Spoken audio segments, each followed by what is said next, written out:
Selamat datang dan kembali lagi di channel Bicara Saja. Mobil box ini seharusnya hanya membawa sayuran, tapi saat petugas membuka pintu belakangnya, bau anyir langsung menyeruak. Bukan kol, bukan wortel, tapi kantong-kantong berisi ginjal manusia. Ya, Anda tidak salah dengar, 30 ton ginjal manusia. Diduga milik para TKI yang hilang kontak, diselundupkan lewat jalur distribusi sayur menuju Kamboja. Siapa dalang di balik sindikat kejam ini? Bagaimana mereka bisa mendapatkan organ dalam jumlah sebanyak itu? Dan yang lebih penting, masihkah ada korban yang bisa diselamatkan? Bersiaplah, karena apa yang akan Anda lihat di video ini bisa jadi adalah kenyataan paling kelam tentang nasib TKI di luar negeri. Pagi itu, jalan lintas Sumatera di wilayah Tulang Bawang, Lampung masih diselimuti kabut tipis. Udara lembab, truk-truk besar menderu satu demi satu melintasi pos pemeriksaan rutin yang digelar oleh tim gabungan Polres dan Dishub. Razia kendaraan kali ini awalnya dianggap biasa saja, bagian dari pemeriksaan rutin angkutan berat pasca libur panjang. Namun tidak ada satupun petugas yang menyangka bahwa dalam waktu kurang dari 1 jam, mereka akan menemukan salah satu penemuan paling mengerikan sepanjang sejarah kriminal di Indonesia. Salah satu truk box yang diberhentikan menarik perhatian karena rutenya tidak lazim. Dari gudang distribusi sayur di Waijepara menuju Medan, tapi memutar arah lewat Tulang Bawang. Truk itu dikemudikan oleh pria bertubuh tambun bernama Wandi Sutrisno, sopir freelance berusia 41 tahun asal Bekasi. Ia terlihat gugup saat diminta membuka bagian belakang truk. Beberapa kali ia berusaha berdalih bahwa muatannya adalah sayur basah cepat rusak yang harus segera dikirim ke rumah makan besar di Medan. Namun kecurigaan petugas meningkat saat mereka mencium aroma tajam yang tidak biasa. Bukan bau sayur basi, melainkan seperti logam bercampur amis menyengat. Saat pintu box dibuka, bau busuk langsung menyeruak kuat. Petugas mundur spontan. Di dalam truk bukan tampak sayur mayur, melainkan puluhan kotak pendingin besar bertuliskan label palsu seperti frozen fish dan perishable item. Salah satu petugas memberanikan diri membuka salah satu box dengan pisau lipat. Di dalamnya tersusun 3 kantong plastik transparan berisi organ tubuh manusia. Ada yang masih lengkap dengan label medis bertuliskan golongan darah dan kode barcode. Awalnya mereka tidak yakin, tapi seorang anggota medis dari tim pengamanan segera memastikan, ini ginjal manusia dan ini bukan 1-2, ini puluhan bahkan mungkin ratusan. Petugas segera mengamankan truk dan menggiring Wandi ke kantor polisi terdekat untuk diinterogasi. Truk dibawa ke Mapolres Tulang Bawang dengan pengawalan ketat. Begitu isi seluruh box dibuka, ditemukan total 129 kotak pendingin, masing-masing berisi 10 hingga 15 kantong organ. Berdasarkan perhitungan awal, total berat muatan mencapai hampir 30 ton dengan estimasi jumlah ginjal mendekati 2.000 unit organ. Berita ini langsung meledak ke media nasional. Tajuk utama koran pagi esoknya penuh dengan headline seperti mobil sayur bawa ginjal manusia, ritual iblis di jalan lintas Sumatera, dan tragedi TKI ginjal dijual, nyawa dibuang. Sosial media dipenuhi amarah. Keluarga TKI yang kehilangan kabar anak mereka mulai resah. Kecurigaan lama kini terasa masuk akal. Di ruang interogasi, Wandi mengaku bahwa ia hanya sopir bayaran. Ia tidak tahu isi muatan secara rinci. Ia dihubungi oleh seorang pria yang hanya dikenalnya dengan nama samaran Pak Hendra yang memintanya mengangkut box dari gudang beku di Waijepara menuju gudang transit di Medan. Honor 7 juta ditransfer penuh sebelum berangkat. Tidak ada pemeriksaan muatan karena semua sudah dibereskan oleh orang dalam. Namun ketika polisi menekan lebih jauh, Wandi mengaku bahwa ini bukan pertama kalinya ia membawa muatan dari tempat yang sama. Biasanya box pendingin juga, tapi saya nggak pernah buka. Dulu katanya makanan laut, beku, tapi nggak pernah saya cium bau aneh kayak sekarang. Ia mengaku berkeringat dingin. Dari keterangan ini, polisi mulai menelusuri alamat gudang di Waijepara yang disebut Wandi. Tim segera dikerahkan dipimpin oleh AKP Rian Wahyudi dari Reskrim Polres Tulang Bawang. Saat mereka tiba di lokasi, mereka menemukan sebuah bangunan kosong dengan pagar berkarat dan CCTV yang dicongkel. Tetangga sekitar menyebut bangunan itu hanya aktif malam hari dan banyak truk masuk tanpa identitas jelas. Kadang pagi-pagi ada darah netes dari belakang truk, ujar Pak Midun, peternak ayam yang tinggal tak jauh dari lokasi. yang membuat merinding. Di dalam gudang itu ditemukan meja operasi darurat, alat medis, dan beberapa kasur dengan bercak darah. Selain itu, polisi juga menemukan dokumen pengiriman berlogo perusahaan ekspedisi asal Kamboja dan catatan nama-nama yang diduga korban. Sebagian besar nama itu berasal dari Jawa, Nusa Tenggara, dan Sumatera yang semuanya memiliki satu kesamaan, status sebagai TKI non-prosedural yang dilaporkan hilang kontak dalam 2 tahun terakhir. Salah satu nama yang tercantum di daftar itu adalah Astri Lestari, perempuan muda asal Indramayu yang dilaporkan hilang sejak 2022 oleh keluarganya. Polisi kemudian menghubungi pihak keluarga Astri untuk proses identifikasi lebih lanjut. Ini menjadi awal terbukanya misteri besar, bagaimana begitu banyak TKI bisa menghilang dan akhirnya ditemukan dalam bentuk potongan organ.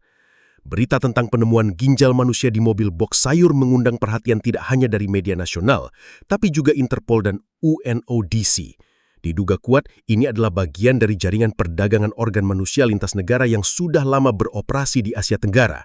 Di sisi lain, Direktur Perlindungan WNI di Kementerian Luar Negeri, Ibu Retno Sari, menyatakan bahwa pihaknya telah mencatat peningkatan jumlah laporan TKI hilang secara misterius di wilayah Thailand, Laos, dan Kamboja. Kita akan bekerja sama dengan kepolisian dan organisasi internasional untuk mengusut kasus ini hingga tuntas.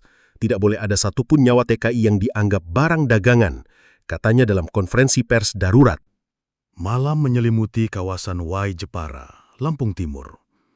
Jalan-jalan kecil di sekitar kawasan industri sudah sepi. Hanya suara jangkrik dan tiupan angin yang sesekali menyingkap lembaran seng pada pagar-pagar tua. Di tengah kegelapan, sinar lampu polisi menyapu area sebuah gudang besar berwarna abu-abu dengan tulisan memudar, PT Sumber Dingin Nusantara, distribusi makanan beku. Tampaknya seperti gudang logistik biasa, namun aroma busuk samar yang keluar dari dalam membuat bulu kuduk berdiri. Inilah tempat yang disebut Wandi Sutrisno. Sebagai lokasi, ia mengambil muatan box-box pendingin beberapa hari sebelumnya.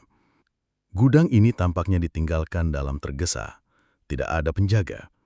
Pintu terbuka sebagian dan tumpukan es kering meleleh perlahan di sudut ruang utama. Tim forensik dari Polda Lampung dan tim reskrim yang dipimpin AKP Rian Wahimbi bergerak cepat. Mereka mengenakan masker medis, sarung tangan, dan pencahayakan portable.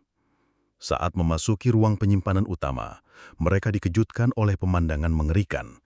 2 meja operasi portable dengan selang infus menggantung, tabung oksigen kosong, dan noda darah kering di lantai berkeramik. Di rak pendingin, ditemukan sisa kantong organ, beberapa masih berisi cairan pengawet. Salah satu kantong bertuliskan B+, kode 049-ASR-L, membuat nama Astri Lestari kembali muncul dalam sorotan penyelidikan. Segera tim mengamankan dokumen-dokumen dalam map lusuh di ruang kecil belakang yang tampaknya menjadi kantor administrasi darurat. Dalam map itu, terdapat daftar pengiriman organ dalam bentuk tabel. Tanggal, kode organ, golongan darah, nama, tujuan pengiriman. Semua tujuan tercantum dalam kode PP-DRL, KMJ-HRT, SNL-MK5. Polisi menduga ini merujuk pada rute Phnom Penh, Kamboja, dan Sihanoukville. Namun yang lebih mengejutkan adalah ditemukannya flash disk kecil berwarna hitam yang berisi rekaman video proses pengemasan ginjal dan pengambilan organ. Video itu memperlihatkan ruangan seperti ruang operasi darurat dan wajah-wajah beberapa korban yang diambil organnya saat masih hidup. Wajah seorang pria parubaya dalam rekaman itu terlihat jelas sedang memberi instruksi dengan bahasa campuran Melayu dan Kamboja. Ia mengenakan jas medis tanpa nama, namun memiliki tanda lahir khas di pelipis kanan. Di antara tim penyelidik, wajah itu segera dikenali dari data Interpol. Dr. Edward Tan, buronan internasional, tersangka perdagangan organ manusia. Kita bukan hanya berhadapan dengan jaringan lokal, ujar AKP Rian Wahyudi saat briefing internal. Ini sudah lintas negara. Kita butuh kerjasama internasional dan perlindungan saksi secara maksimal. Sebagai langkah awal, polisi menghubungi Kementerian Luar Negeri. Ibu Retnosari, Direktur Perlindungan WNI, segera mengirim tim ke lokasi bersama LSM HAM yang sudah lama mencurigai adanya rumah jagal manusia di Sumatera bagian selatan. Salah satu aktivis LSM, Dina Mahardika, menyebut bahwa sejak 2021, mereka sudah menerima laporan dari keluarga TKI yang menduga anak mereka dijual, namun tidak ada bukti kuat hingga kini. Sementara itu, di tempat terpisah, tim berhasil mengidentifikasi pengirim logistik yang menyewa gudang itu atas nama perusahaan fiktif, CVHJ Global Freight Indo, nomor pajak palsu, alamat tidak jelas, dan nama penanggung jawab, Hendra Saputra, kembali mencuat. Polisi kini yakin bahwa Pak Hendra yang disebut oleh Wandi Sutrisno adalah bagian penting dari jaringan distribusi organ ini di Indonesia. Kepolisian juga menemukan jejak pembayaran melalui rekening anonim di bank digital luar negeri. Pembayaran ratusan juta rupiah dicairkan secara bertahap kepada supir dan penyedia logistik. Bahkan ditemukan transfer senilai 3,2 miliar rupiah untuk pembelian alat medis dan pengawet organ, dikirim dari rekening asing di Bangkok. Namun, momen paling menyeluhkan terjadi saat tim penyelidik mendatangi keluarga Asri Lestari di Indramayu.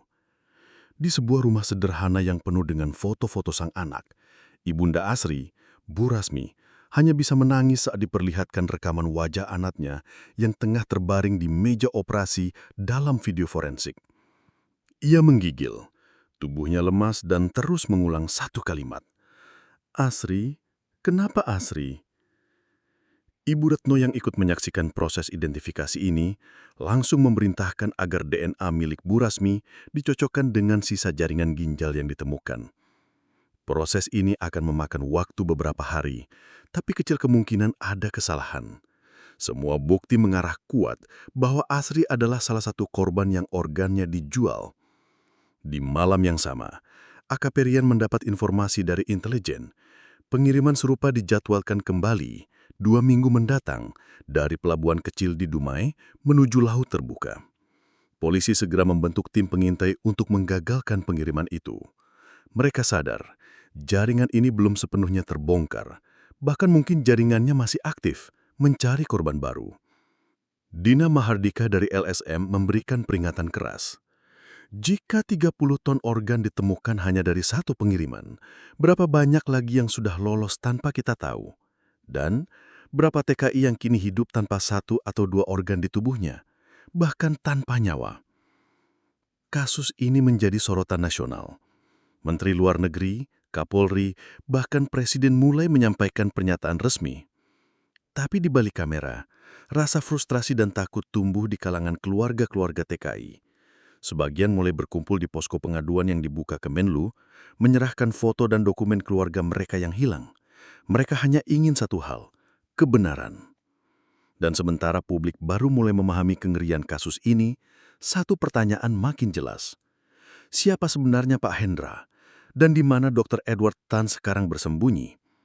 Jejak mereka belum hilang, tapi waktu tidak berpihak.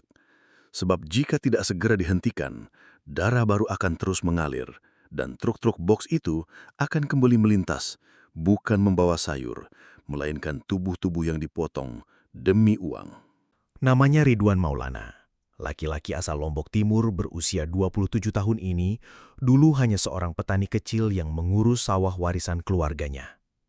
Namun pada awal 2022, setelah hasil panennya gagal karena banjir dan jeratan utang koperasi mulai mengancam rumah orang tuanya, Ridwan memutuskan hal yang sulit, menjadi TKI. Seorang kenalan dari desa sebelah memperkenalkannya pada agen bernama Pak Guntur, yang menjanjikan pekerjaan mudah di Thailand dengan gaji 10 juta rupiah per bulan sebagai teknisi cold storage. Semua terlihat mudah. Tidak ada pelatihan, tidak ada kontrak resmi, bahkan paspor dan tiket pesawat diuruskan penuh. Kerja 2 tahun bisa bangun rumah, kata Pak Guntur, penuh senyum. Ridwan berangkat bersama 6 orang lainnya. Mereka transit di Batam, kemudian diterbangkan ke Bangkok dengan visa turis. Dari sana, mereka dijemput dan dibawa ke sebuah kawasan perbatasan di wilayah Laos, Thailand yang tak pernah mereka tahu sebelumnya. Mereka ditampung dalam satu rumah berjeruji tanpa izin keluar. Handphone disita. Sejak hari pertama, Ridwan tahu ada yang tidak beres. Saya pikir ini tempat penampungan sementara. Kenangnya, suara bergetar. Tapi kami tidak pernah dibawa kerja. Yang datang hanya orang-orang asing berseragam medis, menilai tubuh kami, menanyakan golongan darah. Saya takut, tapi kami tak bisa lari. Ridwan menjadi satu dari sedikit korban yang selamat dari jaringan perdagangan organ ini. Setelah 2 bulan dikurung, ia mengaku dijadwalkan untuk tes medis lanjutan. Tapi saat malam hari, listrik padam dan terjadi keributan antar penjaga lokal. Dalam kekacauan itu, Ridwan melarikan diri menembus hutan dan sungai sampai ia pingsan dan ditemukan oleh biksu setempat yang membawanya ke rumah aman milik LSM HAM di Laos. Setelah menjalani pemulihan dan proses evakuasi yang panjang, ia akhirnya dipulangkan ke Indonesia lewat bantuan KBRI di Jakarta dan kini berada di bawah perlindungan Kementerian Luar Negeri di Jakarta. Dan menjadi saksi kunci dalam investigasi kasus 30 ton ginjal yang ditemukan di mobil box sayur. Ridwan menggambarkan kondisi tempat ia ditahan. Bangunan tembok tinggi hanya diberi nasi dan air sehari 2 kali, serta penjaga yang kerap memukuli mereka jika ada yang berteriak atau protes. Ia juga mengenali wajah salah satu pria dalam rekaman video yang ditemukan di gudang Wai Jepara. Seorang pria bertubuh kurus dengan tato kalajengking di leher, yang di sana disebut sebagai si penanda. Dialah yang menentukan siapa yang akan diperiksa lebih dulu. Sementara itu, di Indramayu, Ibu Rasmi, Ibunda Asri Lestari, mulai menunjukkan tanda-tanda depresi. Setelah melihat video rekaman pengambilan ginjal di gudang dingin, ia tak sanggup makan berhari-hari. Tim pendamping dari Kemenlu mulai menyusun dokumen untuk klaim bantuan kompensasi korban, namun itu tidak pernah cukup untuk menghapus luka hati seorang ibu yang kehilangan anaknya dengan cara paling kejam. "Kami kirim anak kami untuk kerja, bukan untuk dipotong-potong seperti hewan," kata Pak Yanto, ayah korban lainnya dari Nganjuk yang juga melihat nama anaknya, Irfan, di daftar pengiriman organ. "Kami orang kecil, tapi kami juga manusia. Kalau negara diam, kami akan lawan sendiri." Di posko pengaduan WNI hilang di Kemenlu, antrean mulai mengulang. Ratusan keluarga dari berbagai penjuru Indonesia datang membawa foto, akta lahir, dan bukti-bukti keberangkatan anak-anak mereka yang tak pernah kembali. Tim penyelidik mulai melihat pola jelas. Modusnya hampir selalu sama. Lowongan kerja informal, dokumen dipalsukan, visa turis, dan keberangkatan tanpa prosedur ke negara-negara rawan seperti Kamboja, Laos, atau Thailand Utara. Kembali ke jalur penyelidikan, AKP Rian Wahyudi mulai memfokuskan pengejaran ke sosok Pak Hendra yang identitas aslinya masih samar. Dari rekam jejak digital dan dokumen logistik, diketahui bahwa Hendra kerap menggunakan nama samaran yang berbeda. Di Sumatera dikenal sebagai Pak Hendra, di Jawa Tengah sebagai Pak Tommy, dan di perbatasan Batam ia menggunakan identitas Haji Latif. Yang lebih mencengangkan, nama ini ternyata sudah masuk daftar merah Interpol sejak 2021, namun tak pernah berhasil ditangkap karena selalu menggunakan paspor palsu dan sering berpindah negara. Dalam investigasi lebih dalam pula, terungkap bahwa beberapa rumah sakit swasta di Kambodia, khususnya di Phnom Penh, diduga terlibat dalam pencucian data medis dan penerimaan ginjal hasil penyelundupan. Salah satu rumah sakit bahkan memiliki laboratorium rahasia di basement yang hanya bisa diakses dengan izin dari direktur. Pemerintah Kambodia menyangkal keterlibatan resmi, namun bukti digital berupa transaksi antar rekening dan laporan laboratorium memperkuat dugaan keterlibatan pihak internal. Beberapa dokter lokal bahkan menyebut nama yang sama, Dr. Edward Tan, yang kini diduga bersembunyi di kawasan bebas hukum dekat perbatasan Myanmar. Bayangkan ini, sebuah truk box berisi organ manusia meluncur pelan di jalan lintas Sumatera, menyeberang ke pelabuhan Dumai, kemudian berpindah ke kapal kargo kecil menuju laut terbuka. Di tengah malam tanpa lampu navigasi, muatan berdarah itu diteruskan ke wilayah Thailand Selatan, kemudian masuk ke Kamboja melalui jalur darat yang dijuluki para penyelundup sebagai Koridor Hitam, sebuah jalur gelap pengiriman organ manusia yang telah berlangsung selama lebih dari 5 tahun. Dalam penyelidikan terbaru yang dipimpin oleh AKP Rian Wahyudi, polisi berhasil menelusuri rute penuh yang digunakan oleh jaringan ini. Berkas-berkas pengiriman palsu yang ditemukan di gudang beku Wai Jepara menunjukkan adanya 3 titik transit utama. 1. Pelabuhan Dumai, Riau, titik awal pengiriman laut. 2.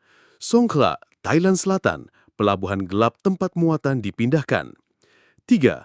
Phnom Penh, Kamboja, lokasi akhir di mana organ didistribusikan ke rumah sakit bayangan.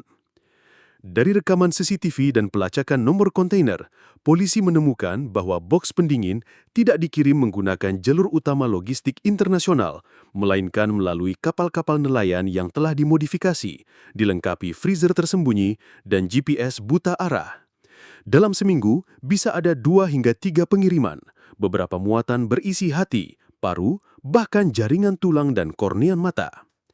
Salah satu informan Interpol di Bangkok menyebut jalur ini sebagai jalur daging manusia, karena hampir semua muatan berasal dari tubuh manusia yang dimutilasi.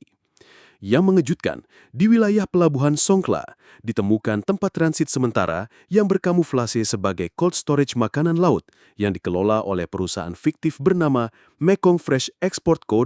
Ltd. Melalui kerjasama dengan intelijen Thailand, polisi Indonesia berhasil menangkap salah satu kurir kunci, pria bernama Surachai, warga Thailand yang biasa menjadi penghubung antar pelabuhan. Dalam interogasi, Surachai mengaku sudah 3 tahun terlibat. Saya hanya mengantar boks, tidak pernah tahu isinya. Namun setelah dihadapkan pada foto-foto kantong ginjal dan video dari gudang di Lampung, wajahnya langsung pucat. Dia menyebut satu nama, Mr. Lim. Nama Mr. Lim sudah muncul sejak awal penyelidikan. Dia dikenal sebagai pria keturunan Tionghoa Kamboja yang mengatur pengadaan organ dari Asia Tenggara untuk dijual ke negara-negara kaya di Timur Tengah dan Asia Timur. Menurut informasi dari PBB, harga satu ginjal bisa mencapai $70.000 Amerika Serikat, sedangkan jantung dan hati bisa dijual hingga $250.000 Amerika Serikat per unit. Organ yang berasal dari tubuh orang Asia Tenggara dinilai lebih kompatibel dengan ras tertentu, sehingga permintaannya tinggi. Sementara itu, di Phnom Penh, LSM HAM internasional bernama Sovereign Rights Watch merilis laporan investigasi mengejutkan. Mereka menyamar sebagai pasien kaya dari Hong Kong yang ingin membeli ginjal. Dalam rekaman tersembunyi, agen sindikat menawarkan paket lengkap. Donor tersedia dengan usia 20-30 tahun. Proses transplantasi di rumah sakit privat yang tidak banyak tanya, sertifikat medis palsu, dan jaminan tidak akan ditangkap. Yang lebih mengerikan, LSM itu juga menemukan bahwa proses pengambilan organ dilakukan dalam rumah jagal yang terletak di distrik Chebar Ampoh, Kamboja. Bangunan itu berkamuflase sebagai klinik herbal tradisional, tapi di dalamnya ditemukan meja operasi, sistem ventilasi, dan dinding kedap suara. Dalam laporan tersebut, nama Dr. Edward Tan kembali muncul. Ia diduga menjadi kepala bedah utama, bertanggung jawab langsung atas operasi pengambilan organ. Meski belum pernah terkama kamera secara langsung, jejak transaksi dan tanda tangan digitalnya ditemukan dalam dokumen internal rumah sakit. Kembali ke Jakarta, Ridwan, saksi selamat yang kini dalam perlindungan negara, memberikan keterangan penting. Ia pernah mendengar nama Mr. Lim disebut saat ia dikurung. Dia orang paling ditakuti di tempat itu, ujar Ridwan. Semua orang bilang, kalau sudah dipanggil Mr. Lim, artinya hari terakhirmu tinggal hitungan jam. Pernyataan Ridwan memperkuat dugaan bahwa Mr. Lim bukan hanya pengatur logistik, tapi juga eksekutor kebijakan. Ialah yang menentukan siapa yang hidup, siapa yang diambil organnya, dan siapa yang dibuang. Di sisi lain, Ibu Retno Sari dari Kementerian Luar Negeri tengah menjalin komunikasi dengan otoritas Kamboja dan Thailand untuk membuka jalur evakuasi bagi TKI yang diduga masih berada di penampungan gelap. Data sementara menunjukkan setidaknya ada 87 WNI yang hilang kontak di kawasan tersebut selama 2 tahun terakhir, dan sebagian besar tidak pernah tercatat melalui jalur keberangkatan resmi. Tak kami bisa diam, Ujar Ibu Retno dalam konferensi pers darurat, kalau negara tidak hadir, maka kita membiarkan rakyat kita dijual hidup-hidup. Sementara penyelidikan terus berlanjut, publik Indonesia kini mulai bergerak. Tagar Selamatkan TKI, tagar ginjal bukan dagangan, dan tagar stop perdagangan organ viral di media sosial. Sejumlah selebriti mulai mengangkat suara. Lembaga kemanusiaan membuka donasi dan advokasi untuk membantu keluarga korban. Tapi tekanan juga datang dari kelompok misterius yang diduga terhubung dengan sindikat. AKP Rian Wahyudi menerima ancaman lewat pesan anonim yang dikirim ke ponsel dinasnya. Berhenti sebelum nyawa Anda yang kami kirim dalam box. Ancaman itu tidak membuat tim mundur, justru semakin membakar semangat. Dalam waktu dekat, mereka merencanakan operasi bersama Interpol untuk menangkap Pak Hendra alias Haji Latif yang kini terpantau berada di wilayah Ba Phet, perbatasan Kamboja, Vietnam. Wilayah ini dikenal sebagai zona mati hukum, tempat sindikat bisa beroperasi bebas dengan suap dan kekerasan. Di antara nama-nama yang muncul dalam jaringan gelap ini, satu nama paling sering disebut dengan nada takut. Dr. Edward Tan. Ia bukan dokter biasa. Dalam dunia kejahatan perdagangan organ manusia, nama Edward Tan sudah seperti legenda, seseorang yang dikenal sebagai tukang potong sunyi. Ia tidak banyak bicara, tidak pernah muncul di media, tapi organ-organ yang ia ambil telah menyebar ke 5 benua. Penyelidikan Interpol menyebutkan bahwa Edward Tan adalah pria kelahiran Malaysia, lulusan Universitas Kedokteran ternama di Singapura. Awalnya, ia berpraktik resmi sebagai spesialis bedah transplantasi di rumah sakit swasta di Kuala Lumpur. Namun kariernya runtuh setelah 2 pasien donor organ meninggal misterius dan ditemukan adanya pemalsuan data donor.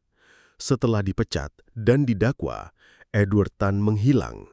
Ia menggunakan identitas palsu dan mulai bekerja di bayangan dengan jaringan sindikat organ gelap di Asia Tenggara.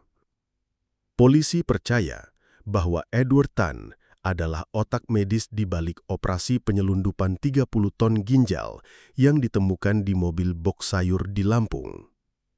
Kesaksian datang dari seorang mantan asisten medis bernama Julio Damaso, warga Filipina yang dulu bekerja di rumah sakit darurat milik jaringan ini di Phnom Penh. Kini menjadi buronan dan tinggal dalam perlindungan di Manila. Julio menceritakan bagaimana proses operasi ilegal dilakukan. Kami biasa memanggil dia Dokter Hantu. Dia datang hanya saat operasi, dengan koper hitam berisi alat-alat pribadi, ujar Julio dalam wawancara eksklusif dengan penyidik internasional. Dia tidak pernah menyapa siapapun, hanya memeriksa tubuh pasien dengan cepat, menyuntikkan obat penenang, lalu memotong, seperti tukang daging. Menurut Julio, kebanyakan pasien adalah WNI, warga Myanmar, atau orang Kamboja miskin. Usia mereka berkisar 19 hingga 35 tahun. Mereka disuntik bius ringan, tidak sampai benar-benar tertidur total, dan kadang masih setengah sadar saat proses pengambilan organ berlangsung. Ada yang menjerit, tapi ruangan itu kedap suara. Kami tidak boleh menunjukkan ekspresi. Kalau ketahuan menunjukkan simpati, kami diancam akan dipotong juga, ungkap Julio dengan suara gemetar. Pernyataan Julio diperkuat dengan temuan di klinik bawah tanah di Chebar Amphoe, Phnom Penh yang digerebek bersama otoritas setempat. Di sana, tim menemukan ruangan operasi kecil, alat bedah lengkap, stok anestesi, serta dokumen pencatatan organ dalam bahasa Indonesia dan Khmer. Ada satu ruangan yang dindingnya dipenuhi bekas cakar dan goresan darah, seperti tempat penyiksaan. Yang mengejutkan, di dinding itu tertempel sebuah foto, Dr. Edward Tan dan seorang pria yang wajahnya diburamkan, mengenakan jas putih dan masker, sedang memegang ginjal segar di atas nampan stainless. Foto itu menjadi barang bukti kuat bahwa Edward Tan bukan mitos, melainkan nyata dan aktif menjalankan praktik horor ini. Di Jakarta, AKP Rian Wahyudi yang memimpin tim investigasi, menyampaikan perkembangan ke publik. Sosok ini bukan hanya dokter, tapi algojo. Dia mengambil organ secara langsung, tanpa belas kasihan. Korban diperlakukan lebih buruk dari hewan sembelihan. Ujarnya dengan suara tegas dalam konferensi pers.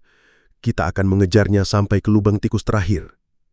Ibu Retnosari dari Kemelu menambahkan bahwa saat ini pemerintah tengah mengajukan red notice Interpol atas nama Edward Tan dan 2 orang asistennya. Pemerintah Kamboja pun ditekan untuk membuka akses ekstradisi. Namun ada kendala besar. Edward Tan dikenal berpindah lokasi setiap 2 minggu dan selalu dijaga oleh milisi lokal bersenjata. Ia juga disebut memiliki koneksi dengan jaringan narkoba di perbatasan Myanmar, sehingga wilayah persembunyiannya sulit dijangkau oleh hukum. Dalam laporan rahasia Interpol, terungkap pula bahwa Edward Tan pernah menerima order pribadi dari miliarder asal Timur Tengah yang mencari organ super bersih dari tubuh muda, non-perokok, dan non-peminum. Untuk pesanan khusus ini, harga ginjal bisa mencapai $100.000 per unit dengan pengiriman menggunakan jet pribadi dari Phnom Penh ke Dubai. Sindikat organ ini telah bertransformasi, bukan hanya perdagangan gelap, tapi juga bisnis kelas atas dengan fasilitas medis, logistik internasional, dan sistem keamanan digital. Bahkan pembayaran dilakukan lewat cryptocurrency dan identitas biometrik yang tidak bisa dilacak secara konvensional. Sementara itu, di Lombok Timur, Ridwan korban selamat mengenali Edward Tan dari foto yang diperlihatkan penyidik. Dia orangnya, saya ingat matanya, dingin, seperti tidak punya jiwa. Dia datang saat malam, periksa satu-satu kami, lalu tunjuk yang mau diambil. Ridwan juga menyebut bahwa beberapa temannya dijanjikan uang setelah operasi, namun yang kembali hanya tubuh dingin dengan jahitan di perut. Mereka dimakamkan di kuburan massal tanpa nama, hanya ditandai batu. Di sisi lain, keluarga korban mulai menuntut keadilan. Dalam sebuah aksi damai di depan gedung Kemlu, puluhan ibu membawa foto anak mereka yang hilang. Mereka mengenakan kaos hitam dengan tulisan, "Ginjal anakku, nyawa anakku, bukan barang dagangan." Isak tangis mengiringi doa-doa yang dibacakan. Tapi di tengah kesedihan, tekad mulai tumbuh. Suara-suara mereka tidak boleh dibungkam lagi. Kini penyelidikan memasuki tahap paling berbahaya. Setelah membuka jalur pengiriman, mengungkap gudang, menemukan saksi, dan mengidentifikasi dokter pembantaian, tugas selanjutnya adalah menangkap mereka hidup-hidup. Namun satu hal makin jelas, sindikat ini tidak hanya besar, ia berlapis, bertaring, dan terorganisir. Dan selama masih ada satu ginjal yang bisa dijual, mereka takkan berhenti. Namanya Santi Marlina, usia 23 tahun, warga desa Cibatu, Garut, Jawa Barat. Wajahnya biasa saja, kulit sawo matang, mata cemas, dan suara pelan. Tapi di balik sosok yang tampak rapuh itu, tersimpan kisah pelarian paling dramatis dalam sejarah kasus perdagangan organ manusia yang pernah tercatat. Santi adalah korban kedua yang berhasil selamat dari jaringan penyelundupan ginjal yang kini menghebohkan Indonesia. Tak seperti Ridwan yang melarikan diri dari Laos, Santi berhasil keluar dari rumah jagal di Kamboja setelah berpura-pura mati saat tubuhnya dibaringkan untuk penjadwalan operasi. Kisahnya bermula 2 tahun lalu saat ia direkrut oleh seorang agen bernama Bu Irma yang datang ke kampung halamannya dan menjanjikan pekerjaan sebagai pembantu rumah tangga di Malaysia. Tak lama, Santi dibawa ke Jakarta, lalu diterbangkan ke Phnom Penh melalui Bangkok, menggunakan visa turis palsu yang katanya akan diurus belakangan. Sesampainya di Phnom Penh, Santi langsung dibawa ke rumah kontrakan sempit bersama 8 perempuan lain. Mereka semua adalah calon pekerja, begitu kata sang agen lokal, Mr. Keng. Namun hari-hari berlalu, mereka tidak pernah dibawa kerja. Telepon disita, pintu dikunci. Yang datang setiap malam hanya pria-pria asing berpakaian medis yang memeriksa tubuh mereka satu persatu, mengukur tekanan darah, melihat tulang belakang, memeriksa gusi. Saya mulai sadar, ini bukan tempat untuk kerja, ini kandang, ucap Santi lirih saat diwawancarai tim penyelamat KBRI di Phnom Penh. Ada yang nangis, ada yang hilang malam itu dan tidak pernah balik lagi.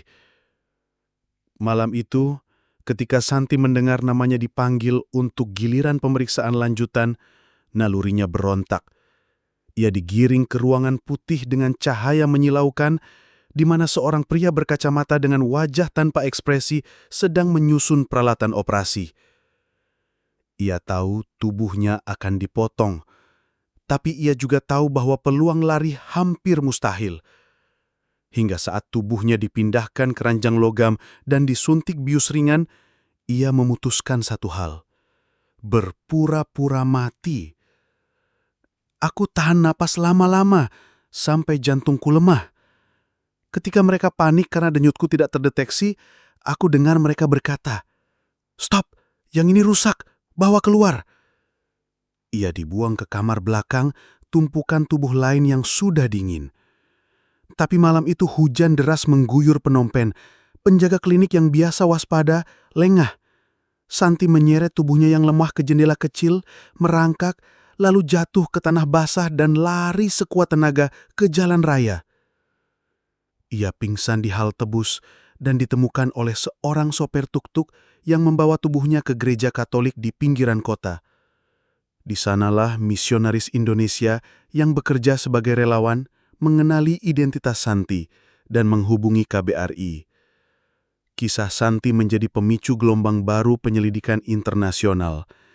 Ia mengenali wajah-wajah yang ditunjukkan penyidik, termasuk foto Pak Hendra, Mr. Lim, dan Dr. Edward Tan. Dengan jari gemetar, ia menunjuk satu gambar. Inilah dia yang megang pisau malam itu. Dia dingin sekali. Dia bukan dokter, dia pembunuh. Ia juga menyebut adanya ruangan dengan papan tulis penuh kode huruf dan angka, tempat mereka mencatat golongan darah, ukuran tubuh, dan prioritas donor. Ia sendiri diberi label A+-F225, yang belakangan diketahui berarti darah A+, perempuan, berat 50 kg, nomor antrean 225. Menurut penyelidik Interpom, label semacam ini adalah sistem katalogisasi organ hidup seperti komoditas. Manusia dikemas menjadi angka, dan tubuh mereka disiapkan untuk diambil potongan demi potongan. Santi kini menjadi saksi kunci kedua dan mendapat perlindungan penuh dari negara. Tapi trauma yang ia alami sangat berat. Ia tidak bisa tidur, sering menangis tiba-tiba, dan merasa bersalah karena teman-teman sekamarnya tidak selamat. Ada yang namanya Indah. Dia satu ranjang sama saya. Dia bilang mau pulang buat ibu di Wonogiri, tapi dia dipanggil lebih dulu. Saya dengar dia teriak malam itu, lalu hilang. Tangis Santi pecah. Tim psikolog dari Kemenlu mencoba menenangkannya, tapi luka itu tidak mudah disembuhkan. Kementerian Luar Negeri bersama PBB kini menyoroti indikasi keterlibatan jaringan medis lokal di Phnom Penh, termasuk rumah sakit swasta yang menyembunyikan fasilitas transplantasi ilegal di ruang bawah tanah. Salah satu rumah sakit bahkan memiliki surat izin medis yang dikeluarkan oleh pejabat palsu dan disahkan oleh oknum yang saat ini sedang diburu. Data dari operasi sebelumnya menunjukkan bahwa organ dari Indonesia dipasarkan ke China, Uni Emirat Arab, dan India dengan harga berkisar dari 500 juta hingga 3 miliar rupiah per paket. Bahkan ditemukan iklan gelap di forum Darknet yang menawarkan paket donor sehat asal Asia Tenggara, lengkap dengan foto wajah buram dan data medis. Sementara itu, di Jakarta, Ridwan dan Santi akhirnya dipertemukan. Dua saksi selamat ini kini menjadi tonggak utama penegakan hukum atas kasus 30 ton ginjal. Pertemuan mereka terjadi secara tertutup, namun suasananya mengharukan Keduanya saling menggenggam tangan. Tidak banyak berbicara. Mereka tahu, mereka berdua adalah bukti hidup bahwa neraka itu nyata dan bahwa kejahatan ini harus dibongkar sampai akar. AKP Rian Wahyudi menyatakan bahwa mereka tengah bersiap menjalankan operasi gabungan dengan Interpol dan otoritas Kamboja dalam beberapa minggu ke depan. Targetnya menangkap Dr. Edward Tan dan menggerebek markas utama Mr. Lim di kawasan Bavet. Namun, ia juga mengingatkan, ini bukan akhir, mungkin bahkan baru permulaan. Karena untuk setiap satu korban yang kita selamatkan, mungkin ada 5 yang tidak pernah kita temukan. Bavet, sebuah kota kecil di perbatasan Kamboja, Vietnam, mungkin tak setenar Phnom Penh atau Ho Chi Minh City. Namun di kalangan penyelundup, bandar narkoba, dan mafia organ, nama Bavet disebut seperti surga yang tak terjangkau hukum. Di kota inilah markas besar Mr. Lim diyakini berada. Sosok yang kini menjadi buruan internasional karena menjadi dalang utama jaringan perdagangan organ terbesar di Asia Tenggara. Tanggal 3 Juni 2025, pukul 02 dini hari, Satuan Gabungan terdiri dari Interpol, Polisi Kamboja, dan tim investigasi dari Indonesia yang dipimpin AKP Rian Wahyudi memulai operasi rahasia, Operasi Bayangan Dingin. Dengan penyamaran sebagai pembeli organ dari Timur Tengah, 2 agen rahasia menyusup masuk ke jaringan Mr. Lim. Mereka mengklaim membutuhkan ginjal untuk seorang pasien VIP yang akan diterbangkan ke Dubai. Agen berhasil mendapatkan undangan ke tempat negosiasi medis yang diadakan di sebuah resort tua di pinggiran Bavet, tepat di balik hutan kecil dan danau kotor yang dikenal sebagai Danau Trey Tom. Di dalam resort tersebut, suasana tampak mewah, namun mencurigakan. Petugas berpakaian rapi, alat medis lengkap, dan staf keamanan bersenjata. Di ruang bawah tanah, agen melihat sebuah ruang bedah kecil dengan tempat tidur operasi dan freezer besar. Di salah satu kulkas medis tertempel stiker label bertuliskan A strip Neng Banyu H strip IND strip 22 YOPYT. Data itu cocok dengan laporan seorang ibu di Yogyakarta yang kehilangan anak lelakinya setelah diberangkatkan secara ilegal ke Malaysia tahun lalu. Ia mengira anaknya bekerja sebagai sopir. Setelah bukti dikumpulkan dan sinyal penggerebekan disetujui, tim gabungan bergerak masuk. Pukul 3.45, suara senapan kejut dan pintu dibobol memecah keheningan. Kilatan cahaya dan teriakan memenuhi koridor bawah tanah. Mr. Lim tidak ditemukan, namun 4 orang staf medis dan 3 penjaga keamanan berhasil ditangkap. Di antara yang tertangkap adalah seorang wanita berusia 40 tahun yang mengaku bernama Nokri, mantan perawat militer Kamboja yang kini bekerja sebagai asisten bedah di bawah Dr. Edward Tan. Nokri awalnya bungkam, tapi setelah didesak oleh AKP Rian Wahyudi dan diperlihatkan foto-foto korban Indonesia, ia mulai berbicara. Kami tak punya pilihan. Kalau menolak perintah Mr. Lim, kita juga bisa masuk freezer berikutnya. Ia menjelaskan bahwa resort itu hanya satu dari 3 tempat operasional utama. Lokasi lainnya berada di luar zona hukum Bavet. Satu di distrik Swai Ring, dalam bekas pabrik tekstil, dan satu lagi di hutan pedalangan di dekat perbatasan dengan Vietnam. Dalam penggerebekan itu, polisi juga menemukan 22 kantong organ manusia, termasuk ginjal, paru, hati, dan kornea mata. Di antara kantong itu, 6 memiliki label nama yang merujuk pada WNI. Tim forensik segera menghubungi pihak Indonesia untuk mencocokkan DNA. Yang membuat tim merinding saat membuka salah satu kamar rahasia yang sebelumnya terkunci. Di sana ditemukan 4 orang remaja Indonesia, 2 laki-laki dan 2 perempuan dalam kondisi lemas dan ketakutan. Mereka semua mengaku dipaksa ikut program kesehatan luar negeri dan tidak tahu mereka akan dijadikan donor paksa. Salah satu dari mereka, Maya D., usia 19 tahun dari Cirebon, menangis saat melihat bendera merah putih di baju seorang anggota polisi Indonesia. Pak, saya masih hidup. Tolong bawa saya pulang. Saya belum sempat pamit sama ibu. Peristiwa di Bavet itu menjadi titik balik.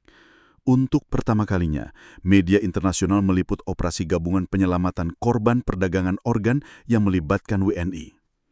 Kementerian Luar Negeri RI segera mengevakuasi keempat korban ke Phnom Penh dan dari sana diterbangkan ke Jakarta dengan pengamanan ketat.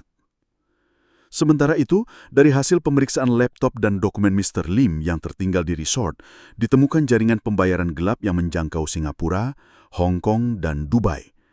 Tercatat ada 176 transaksi penjualan organ manusia dalam 2 tahun terakhir. Sebagian besar berasal dari Indonesia, Myanmar, dan Filipina.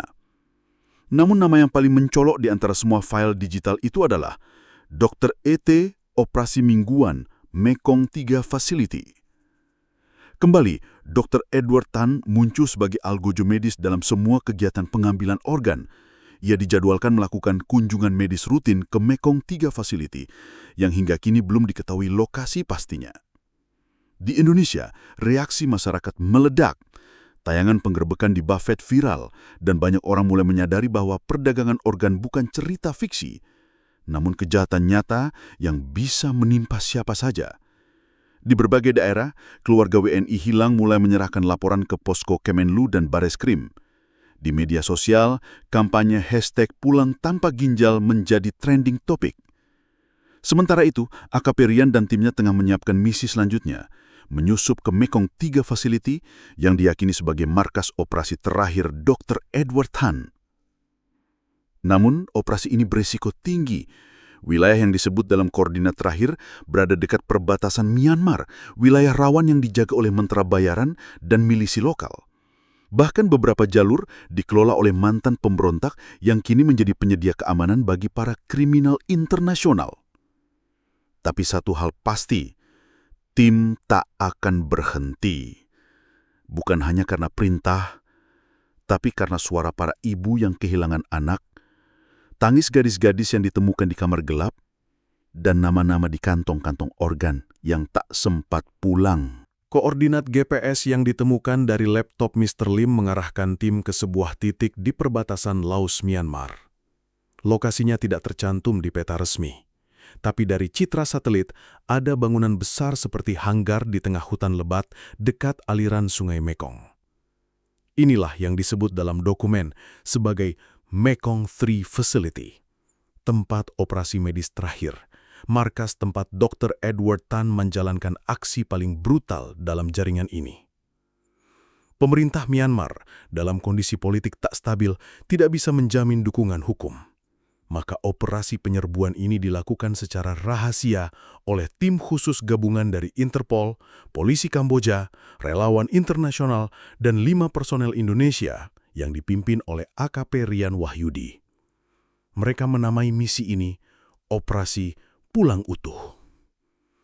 Tim menyamar sebagai kelompok penyelundup organ baru dari Timur Tengah dan meminta jadwal operasi khusus untuk transplantasi jantung dan ginjal. Kontak dilakukan melalui dark web dan komunikasi memakai bahasa sandi. Setelah seminggu penantian, balasan datang. Disetujui, Mekong 3, Jumat malam, pembayaran di muka, barang datang sehat. Barang. Ya, mereka menyebut manusia sebagai barang. Perjalanan menuju Mekong 3 bukan perkara mudah. Tim harus menyusup lewat Laos dengan kendaraan logistik palsu, menyamar sebagai petani ekspor buah naga. Di tengah malam yang sunyi, mereka menyeberangi sungai menggunakan rakit kecil, kemudian merangkak di hutan selama 2 jam, melewati ranjau, pagar listrik, dan penjaga bersenjata. Pukul 2.12 dini hari, 24 Juni 2025, tim berhasil mengepung bangunan utama. Dari kejauhan, terlihat aktivitas terang di dalamnya. Kamera drone menangkap gambar ruangan operasi aktif, 3 orang dalam jas medis, dan Dr. Edward Tan. Ini bukan rekaman. Ini nyata. Pukul 2.30, sinyal serangan dikirimkan. Ledakan kecil menghantam generator. Lampu padam. Dalam gelap dan gemuruh, tim menyerbu. Teriakan, tembakan, dan suara benda pecah memenuhi udara. Dr. Edward Tan berusaha melarikan diri ke ruang bawah tanah, tapi dicegat oleh AKP Rian yang memeluk tubuhnya ke tanah sambil memborgolnya sendiri. Sudah cukup, desis Ian. Sudah cukup kamu mengambil nyawa orang. Di ruang bawah tanah, tim menemukan 15 orang Indonesia dan Filipina yang masih hidup, terikat di ranjang dengan infus terpasang. Beberapa tubuh mereka sudah dijahit di bagian perut. Organ mereka telah diambil. 2 di antaranya kritis, 1 tak sadarkan diri. Yang paling menyayat, ditemukan tumpukan kantong organ bertuliskan nama-nama Indonesia, termasuk Surti Ningsih, 18 tahun, dan Zidan, 21 tahun, yang dilaporkan hilang sejak tahun lalu di Medan. Dinding ruang itu dipenuhi catatan medis tangan Dr. Edward, sketsa tubuh manusia, diagram organ, dan tulisan-tulisan seperti mantra. Donor perfect sama dengan tubuh muda, darah bersih, tidak merokok, tidak pernah sakit. Ia memperlakukan manusia seperti bahan uji laboratorium. Saat diinterogasi, Dr. Edward Tan hanya tertunduk, tak ada penyesalan. Hanya kalimat pendek. Kalian menganggap ini kejahatan, tapi saya menyelamatkan yang kaya dari kematian. Yang miskin, mereka mati juga. Bedanya bermanfaat. Ucapan itu menjadi headline di seluruh media. Dunia terbelah. Tapi di Indonesia, tidak ada keraguan. Ia adalah pembunuh. Dalam waktu seminggu, dunia internasional bergolak. Organisasi HAM, WHO dan UNODC menyerukan penghentian semua praktik transplantasi lintas negara tanpa pengawasan ketat. Pemerintah Indonesia menetapkan hari 26 Juni sebagai Hari Anti Perdagangan Organ. Nama-nama korban diumumkan, dan 33 keluarga korban TKI akhirnya mendapat kepastian setelah bertahun-tahun menunggu. Santi Marlina dan Ridwan Maulana, 2 saksi selamat, diundang ke Istana Negara. Mereka tak banyak bicara, tapi saat mengibarkan bendera merah putih kecil di podium, air mata mereka mewakili ribuan yang tak sempat pulang. AKK Rian Wahyudi dianugerahi bintang Bhayangkara Utama. Namun dalam wawancara televisi, ia hanya berkata, "Saya hanya ingin anak-anak Indonesia bisa pergi kerja dan pulang utuh, bukan pulang sebagai kantong ginjal." Kini, Mekong 3 Facility telah rata dengan tanah, tapi peringatan tetap bergema. Perdagangan organ bukan cerita horor dari negeri jauh. Ini bisa terjadi pada anak tetangga, adik kita, bahkan saudara sendiri. Kita tidak bisa menutup mata. Kita tidak bisa membiarkan manusia jadi daging yang ditimbang. Dan kini, setelah 30 ton ginjal ditemukan di mobil box, setelah para pelaku ditangkap, setelah suara korban mengguncang dunia, satu pesan terakhir tertulis di dinding posko penyelamatan. Bukan sayur yang kami kirim, tapi tubuh anak kami yang tak pernah pulang.